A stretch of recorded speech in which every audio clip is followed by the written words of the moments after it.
Welcome back, everyone, to another Explainer. So, today we're unpacking Cambodia's second national risk assessment on money laundering and terrorist financing, also known as the NRA-2. Think of this document kind of like a massive, comprehensive financial health checkup, but for an entire nation. It really begs the question, right? I mean, how does an entire country actually sit down and measure its risk for something as complex and, well, hidden as money laundering? It's the central mystery that this report solves. What we're looking at today isn't just some simple spreadsheet. It's literally a massive, nationwide investigative audit designed to hunt down systemic vulnerabilities within a country's financial borders. Okay, let's dive into this. Here's our roadmap for the Explainer. We'll start with the global rulebook, move into the national investigation, assess the threat level, spot the vulnerabilities, and wrap up with the path forward. All right, Section 1, the Global Rulebook. Before we actually get into Cambodia's specific findings, we really need to understand the mandate that triggered this whole investigation in the first place. And it all starts with the FATF recommendations. This document serves as the ultimate global rulebook, basically setting the international standards that countries strive to meet just to keep the financial system safe. Right inside that rulebook is Recommendation 1. And notice the operative word here, required. It says all member jurisdictions are required to undertake national risk assessments. So yeah, this isn't optional. It's a mandatory diagnostic checkup so countries can locate their weak spots and develop the appropriate mitigation measures. Moving on to Section 2, the national investigation. So how exactly do you pull off a financial audit of this scale? Well, you assemble a vast multi-agency task force. The final NRA report was officially adopted by the National Coordination Committee on December 24, 2025. But man, getting there required incredible mobilization. They formed working groups drawing representatives from various ministries covering 14 distinct modules. On top of all that, the Cambodia Financial Intelligence Unit, or CAFIU, deployed its own internal working groups to manage the technical sides of each module. To manage all these moving parts, a joint working group, which was co-chaired by the CAFIU and the Ministry of Justice, took on the heavy responsibility of actually consolidating the report. And let me tell you, they managed a highly complex, grueling schedule, coordinating meticulous face-to-face interviews and distributing detailed questionnaires across entire sectors. But interviews and questionnaires are really just the beginning. The investigators actually used the World Bank Group Guidance Manual as their methodological foundation. Guided by that manual, they meticulously combed through absolute mountains of existing data. We're talking about information held by government agencies, data from the private sector, insights from international organizations, and an exhaustive review of applicable laws and regulations. And this brilliantly illustrates the real work of the task force. They didn't just collect files, right? They tracked the financial footprint.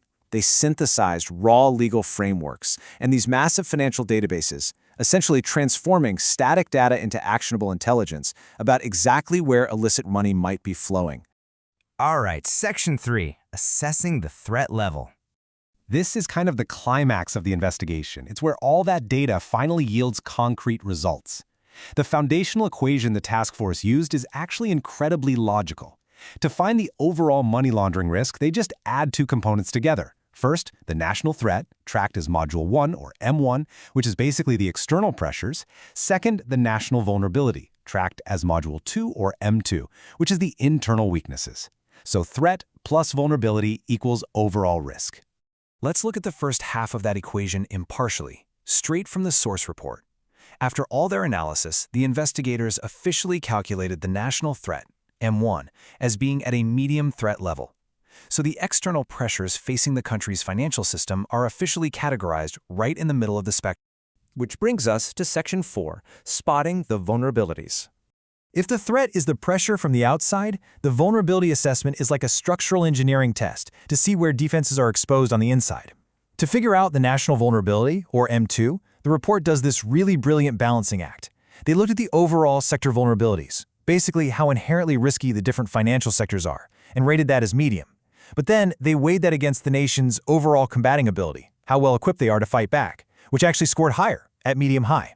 So when you balance a medium vulnerability against a medium-high combating ability, it nets out to an overall national vulnerability of medium.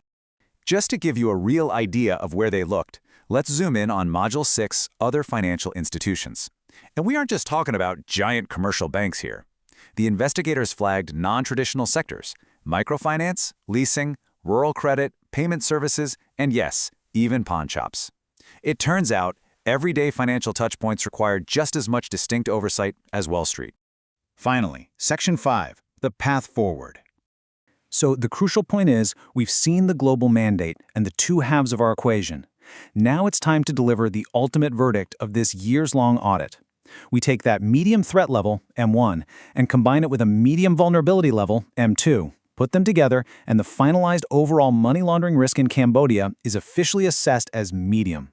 It's a clear, calculated diagnosis born from years of really rigorous, structured investigation. But you know, the report doesn't just end with a grade. It ends with a directive for the future, a massive call to enhance international cooperation. And I want to leave you with this final thought to consider based on what we've learned today. Knowing that the FATF requires every country to do this, how will enhancing international cooperation fortify the global financial web? Because when one nation completes its health check and shares those results, it doesn't just protect them, right? It strengthens the defenses of the entire global system. Anyway, thank you so much for joining me for this explainer, and definitely keep asking those big structural questions.